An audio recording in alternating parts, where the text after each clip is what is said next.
నమస్కారాలు. మొన్న బుడమేరు వరదలు రావడం వల్ల ఈ ప్రాంత రైతాంగం అంతా కూడా టోటల్గా మునిగిపోయి పంటలన్నీ కూడా కోల్పోయారు. పూర్తిగా పంట నష్టపోయారు.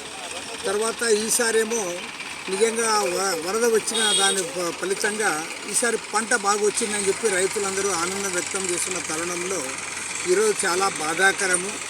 ప్రభుత్వం నిర్ణయించిన కనీస మద్దతు ధర కూడా ఇక్కడ ధాన్యాన్ని కొనుగోలు చేసే పరిస్థితి కనపడింది. ఎందుకంటే కనీస మద్దతు ధర ప్రకారం ఫైన్ వెరైటీ ఏదైతే ఉందో దానికి 2300, రెండో వెరైటీకి 2280 రూపాయలు వారు చెల్లించాలి. ఆ రకంగా రైతులను ఆదుకుంటే ఈ రైతులందరూ కూడా ఏదో తాము పడిన కష్టానికి కొంతైనా మేలు జరుగుతుందని వాళ్ళు భావించే అవకాశం ఉంది. ఇక్కడేమంటే పరిస్థితి ఇవాళ అన్నీ కూడా ఆరబోసుకోవాల్సిన పరిస్థితి వస్తుంది. తేమ శాతం ఎక్కువ ఉందని చెప్పి మొత్తం ఆరబోసారు. ఈ తేమ శాతం ఎక్కువ ఉందనే పేరుతో ఈరోజు 2300, 2280 రూపాయలకు అమ్మాల్సిన చోట ఒక్కొక్క రైతు ఒక క్వింటాల్ పైన 500-600 రూపాయలు పూర్తిగా నష్టపోతున్నారు. ప్రతి సందర్భంలో ప్రతి క్వింటాల్కి నష్టపోతున్నారు. మరి ఇంత దుర్మార్గంగా అందులో విజయవాడకు సమీపంలో రాష్ట్ర రాజధానికి 10 కిలోమీటర్ల దూరంలో రైతుల పరిస్థితి ఇంత అధ్వానంగా ఉంటే ఇంకా దూరంగా ఉండే ప్రాంతాల్లో రైతుల పరిస్థితి ఏ రకంగా ఉంటుందో అర్థమవుతుంది. ఎంతో కొద్దిగా చైతన్యవంతమైన రైతులు, తర్వాత రాజధాని నగరానికి దగ్గరగా ఉన్నారు, విజయవాడకు దగ్గరగా ఉన్నారు, మరి అధికారులతో కూడా సంబంధాలు ఉన్న రైతులు. ఇలాంటి రైతులు కూడా ఇవాళ ఒక క్వింటాల్ పైన 500-600 రూపాయలు నష్టపోతే ఇంకా రైతు ఏ రకంగా బతుకుతాడని నేను అడుగుతాను.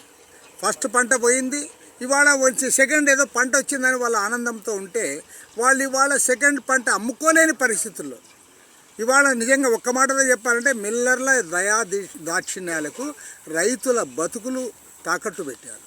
అంటే మిల్లర్ ఇప్పుడు ఇంత కష్టపడి పంట పండిస్తే ఇవాళ మిల్లర్ దగ్గర పోయి రిక్వెస్ట్ చేయాల్సిన పరిస్థితి వస్తుంది వీళ్ళకి.